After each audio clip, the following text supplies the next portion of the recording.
بسم اللہ الرحمن الرحیم۔ السلام علیکم ورحمۃ اللہ وبرکاتہ۔ اللہم صلی علی محمد عبدک ورسولک وصلی علی المؤمنین والمؤمنات والمسلمین والمسلمات۔ رمضان کا آج 7واں روزہ ہے۔ یقیناً بہت پیارے لمحات ہیں اور عبادت کا سیزن عروج پہ ہے۔ دیکھیں، ہر چیز کا ایک سیزن ہوتا ہے، ہر چیز کا ایک وقت ہوتا ہے۔ رمضان خاص عبادت کا سیزن ہے،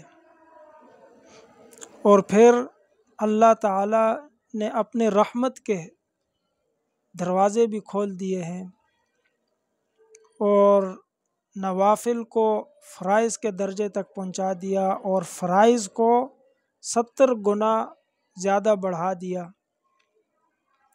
لیکن اس رمضان میں ہمیں کیا کرنا چاہیے؟ ہم رمضان کیسے گزاریں تاکہ ہمارا وقت قیمتی بنے؟ سب سے پہلے تو یہ بات ہم ذہن میں بٹھا لیں کہ یہ رمضان اس کی مثال ایسی ہے جیسے ایک موبائل میں اگر چارجنگ ہے تو وہ کام کر رہا ہے، فائدہ بھی اس سے ہم حاصل کرتے ہیں، ہمیں فائدہ پہنچا رہا ہے۔ اور اگر اس میں چارجنگ نہیں ہے تو پھر ایک پلاسٹک کے ٹکڑے میں اور ایک موبائل میں کیا فرق رہ جاتا ہے؟ تو اسی طرح یہ رمضان بھی انسان کو چارج کرنے کے لیے آتا ہے کہ اس میں انسان اتنی انرجی حاصل کر لے کہ پورا سال اس پہ وہ چلتا رہے۔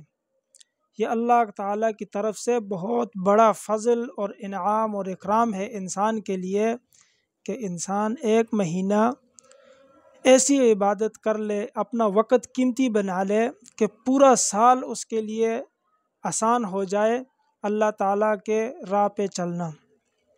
دوسری بات، یہ ایک پریکٹس کا مہینہ بھی ہے کہ جس انسان کا رمضان کا مہینہ جیسے گزرتا ہے تو تجربے میں یہ بات آئی ہے کہ اس کا پورا سال ایسے ہی گزرتا ہے۔ تو اس لیے ہم رمضان میں عبادت کی کثرت کریں۔ اور دوسری جو بات ہے کہ رمضان کے ساتھ قرآن مجید کو خاص کیا گیا۔ اب دیکھیں، اس رمضان میں سب سے بڑی عبادت کیا ہے؟ ایک تو روزہ رکھنا ہے اور دوسرے نمبر پہ تلاوت قرآن مجید۔ سب سے بڑی عبادت قرآن مجید کی تلاوت۔ ہر وقت ہم تلاوت میں مشغول رہیں، ہم تلاوت کو زیادہ وقت دیں، کیونکہ اللہ تعالیٰ نے فرمایا شہر رمضان الذی انزل فیہ القرآن، یہ ایسا مہینہ ہے رمضان کا کہ جس میں قرآن کو نازل کیا گیا۔ اور جب عام حالات میں ایک لفظ پہ 10 نیکیاں ملتی ہیں تو آپ خود سوچیں کہ رمضان میں ایک لفظ پہ کتنی نیکیاں ملیں گی۔